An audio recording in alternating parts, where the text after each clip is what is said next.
سلام. کبھی سوچا ہے کہ کوئلے کی ایک گہری اندھیری کان کے اندر تاریخ کا سب سے بڑا سانپ چھپا ہو سکتا ہے؟ آج ہم اسی دیو ہیکل مخلوق کی کہانی جانیں گے، ایک ایسی دریافت جس نے سائنس کی دنیا میں ہلچل مچا دی تھی. ذرا آنکھیں بند کر کے سوچئے، ایک ایسا سانپ جو لمبائی میں ایک بس سے بھی بڑا ہو. نہیں، یہ کوئی فلمی کہانی نہیں ہے، بلکہ ایک حقیقت تھی. ایک ایسا جانور جو کروڑوں سال پہلے اسی زمین پر راج کرتا تھا. تو چلیے، کہانی شروع ہوتی ہے کولمبیا کی ایک کوئلے کی کان سے. یہ کان دراصل کوئی عام جگہ نہیں، بلکہ 6 کروڑ سال پرانے ایک گھنے جنگل کی باقیات ہے. اور یہیں زمین کی تہوں میں ایک ایسا معاملہ دفن تھا جس نے سب کو چکرا کر رکھ دیا. یہ دریافت کوئی ایک دن میں نہیں ہوئی، یہ ایک ایسی پہیلی تھی جو ایک دہائی سے زیادہ عرصے میں حل ہوئی. دیکھیے، سب سے پہلے 1994 میں ایک ماہر ارضیات کو ایک عجیب سا فوسل ملا جسے سب نے بس ایک درخت کی شاخ سمجھ کر نظر انداز کر دیا. پھر 2002 میں ویسا ہی ایک اور ٹکڑا ملا، لیکن اصل کہانی تو 2007 میں شروع ہوئی جب یہ سارے فوسلز فلوریڈا میوزیم پہنچے اور اصل تحقیق کا آغاز ہوا. شروع میں تو ماہرین بھی بالکل الجھن کا شکار تھے. کوئی کہہ رہا تھا کہ یہ مگرمچھ کی ہڈی ہے، تو کوئی بولا نہیں، یہ کچھوے کی ہڈی لگتی ہے. کچھ نے تو اسے درخت کا تنا ہی سمجھ لیا. وہ فوسل اتنا عجیب اور انوکھا تھا کہ کوئی بھی اسے پہلی نظر میں پہچان ہی نہیں پایا. لیکن پھر اصل موڑ تب آیا جب سائنسدانوں نے اس پراسرار ہڈی کا موازنہ آج کے دور کے سانپوں کی ہڈیوں سے کیا، اور جو نتیجہ سامنے آیا وہ سب کے ہوش اڑانے کے لیے کافی تھا. یہاں دیکھیے، بائیں طرف ٹائٹینوبوا کی ریڑھ کی ہڈی کا مہرہ ہے اور دائیں طرف آج کے سب سے بڑے سانپ یعنی ایناکونڈا کا. فرق بالکل صاف ہے.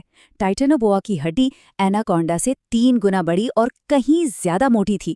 بس اسی ایک موازنے نے سارا راز کھول کر رکھ دیا. اس ہڈی کی بنیاد پر جب ماہرین نے اندازہ لگایا تو پتہ چلا کہ اس سانپ کی لمبائی 42 سے 50 فٹ کے درمیان رہی ہوگی، یعنی ایک پوری مسافر بس سے بھی زیادہ لمبا. اور اب بات کرتے ہیں اس کے وزن کی، جو تقریباً 1200 کلو گرام تھا. جی ہاں، ایک پوری سیڈان کار جتنا وزنی. یہ ایک ایسا دیو تھا کہ اگر زمین پر رینگتا تو شاید اپنے ہی وزن تلے دب جاتا. اس کا مطلب یہ ہوا کہ ٹائٹینوبوا آج کے سب سے وزنی سانپ گرین ایناکونڈا سے بھی 10 گنا زیادہ بھاری تھا. بلا شبہ یہ سانپوں کا بادشاہ تھا. اچھا، اس دریافت نے ایک بہت بڑا سوال کھڑا کر دیا. آخر کوئی سانپ اتنا بڑا ہو کیسے سکتا ہے؟ اس کا جواب اس دور کی آب و ہوا میں چھپا ہوا تھا. دیکھیے، اسے سمجھنے کے لیے ایک چھوٹی سی سائنسی بات جاننی ہوگی. سانپ ایکٹوتھرمک یعنی ٹھنڈے خون والے جانور ہوتے ہیں. اس کا سیدھا سا مطلب یہ ہے کہ وہ اپنے جسم کو گرم رکھنے اور توانائی حاصل کرنے کے لیے باہر کے ماحول کی گرمی پر انحصار کرتے ہیں. اور ٹائٹانوبوا ایک ایسی دنیا میں رہتا تھا جو آج کے مقابلے میں بہت زیادہ گرم تھی. اس دور کا اوسط درجہ حرارت 32 ڈگری سیلسیس سے بھی زیادہ تھا، جبکہ آج کے ایمیزون کا اوسط درجہ حرارت صرف 27 ڈگری کے آس پاس رہتا ہے. اب سائنس کا اصول بہت سادہ ہے. جتنی زیادہ گرمی ملے گی، میٹابولزم اتنا ہی تیز کام کرے گا. اور تیز میٹابولزم کا مطلب ہے زیادہ توانائی، تیزی سے بڑھوتری اور ایک بہت بڑے جسم کو سنبھالنے کی صلاحیت. یہی وہ شدید اور مسلسل گرمی تھی جس نے ٹائٹانوبوا کو اتنا بڑا ہونے کا موقع دیا. لیکن ایک مسئلہ تھا. اتنے بھاری جسم کے ساتھ یہ زمین پر شکار کیسے کرتا؟ کشش ثقل اور رگڑ تو اس کے دشمن ہوتے. اس لیے ٹائٹانوبوا زمین کا نہیں بلکہ پانی کا شکاری تھا. ایک ایسا شکاری جو چھپ کر، گھات لگا کر حملہ کرتا تھا.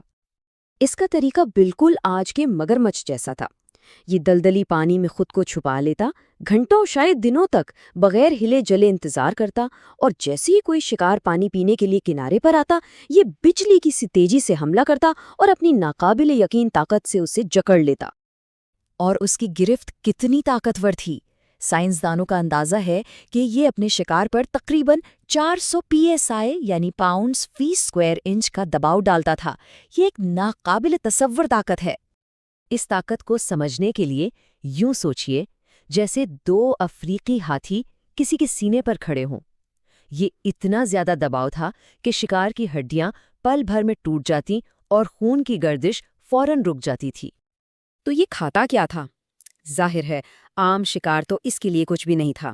یہ اپنے دور کے دوسرے دیو ہیکل جانوروں کا شکار کرتا تھا، جیسے کہ 8-8 فٹ چوڑے دیو کامت کچھوے اور قدیم مگرمچھ۔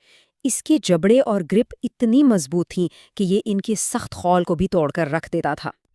تو سوال یہ ہے کہ اگر یہ اتنا طاقتور تھا، اپنے ماحول کے لیے بالکل پرفیکٹ، اور اس کا کوئی قدرتی دشمن بھی نہیں تھا، تو پھر یہ گیا کہاں؟ ستم ظریفی یہ ہے کہ جس چیز نے اس بادشاہ کو بنایا، اسی نے اسے تباہ بھی کر دیا۔ وقت کے ساتھ ساتھ دنیا ٹھنڈی ہونے لگی۔ کم درجہ حرارت نے اس کا میٹابولزم سست کر دیا، اس کی طاقت چھین لی۔ اس کے دلدلی گھر جو اس کا شکارگاہ تھے وہ خشک ہونے لگے، اور ساتھ ہی نئے ممالیہ جانوروں کی وجہ سے خوراک کا مقابلہ بھی بڑھ گیا۔ گرمی اور پانی کا وہ بہترین توازن جس نے اسے بادشاہ بنایا تھا، ہمیشہ کے لیے ختم ہو گیا۔ اور یہ کہانی ہمیں آج ایک بہت اہم سوال پر چھوڑ جاتی ہے۔ اگر آج موسمیاتی تبدیلیوں کی وجہ سے دنیا دوبارہ گرم ہو رہی ہے، تو کیا ٹائٹنوبوا جیسے دیو کامت جانور واپس آ سکتے ہیں؟ اس قدیم بادشاہ کی کہانی اصل میں ہمارے سیارے کے نازک توازن کی ایک یاد دہانی ہے۔